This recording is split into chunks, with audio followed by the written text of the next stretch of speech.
नैनों में बीते हुए सारे वो लम्हे। जब कोई आया था नजरों पे छाया था, दिल में समाया था, कैसे मैं बताऊं तुम्हें कैसा उसे पाया था। प्यार से चेहरे पे बिखरी जो जुल्फे, तो ऐसा लगता था जैसे कोहरे के पीछे एक ओस में धुला हुआ फूल खिलाए, जैसे बादल में एक चांद छुपाया और झांक रहा है, जैसे रात के पर्दे में एक सवेरा है। रोशन रोशन आंखों में सपनों का सागर, जिसमें प्रेम सितारों की चादर जैसे झलक रही है। लहरों लहरों बात करे तो जैसे मोती बरसे, जैसे कहीं चांदी की पायल गूंजे, जैसे कहीं शीशे के जाम गिरे और छन से टूटे, जैसे कोई छिप के सितारे बजाए, जैसे कोई चांदनी रात में गाए, जैसे कोई होल से पास बुझाए। कैसी मीठी बात थी वो, कैसी मुलाकात थी वो, जब मैंने जाना तो नजरों से कैसे पिघलते दिल और आरज़ू पाती है, कैसे मंजिल और कैसे उतरता है चांद ज़मीन पर, कैसे कभी लगता है स्वर्ग अगर ये तो बस है यहीं पर। उसने बताया मुझे और समझाया मुझे, हम जो मिले हैं हमें ऐसे ही मिलना था। गुल जो खिले उन्हें ऐसे ही खिलना था। जन्मों के बंधन जन्मों के रिश्ते हैं, जब हम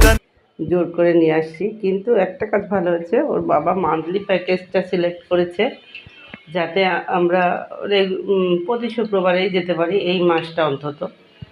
মানে মান্থলি প্যাকেজটা আপনার 1 মাসের থাকে, যেখানে 1 মাস ধরে বাচ্চারা চাইলে রেগুলারই যেতে পারবে বাবুল্যান্ডে।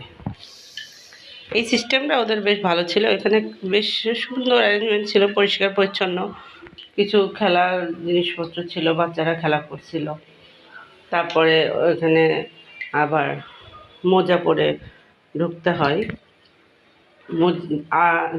যেই যান সাথে করে মোজা নিয়ে যাবেন, কারণ 30 টাকার মোজা ওখান থেকে 65 টাকা দিয়ে কিনতে হবে।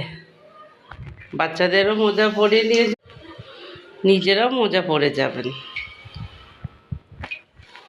ওখানে ভিতরে প্যারেন্টসদের বসার জন্য সুন্দর জায়গা আছে, প্যারেন্টসরা ওখানে বসে কফি খেতে পারবে, খাবারের অ্যারেঞ্জমেন্ট আছে, আপনি চাইলে কিনে খেতে পারেন, প্যারেন্টসরা বসে খেতে পারবে।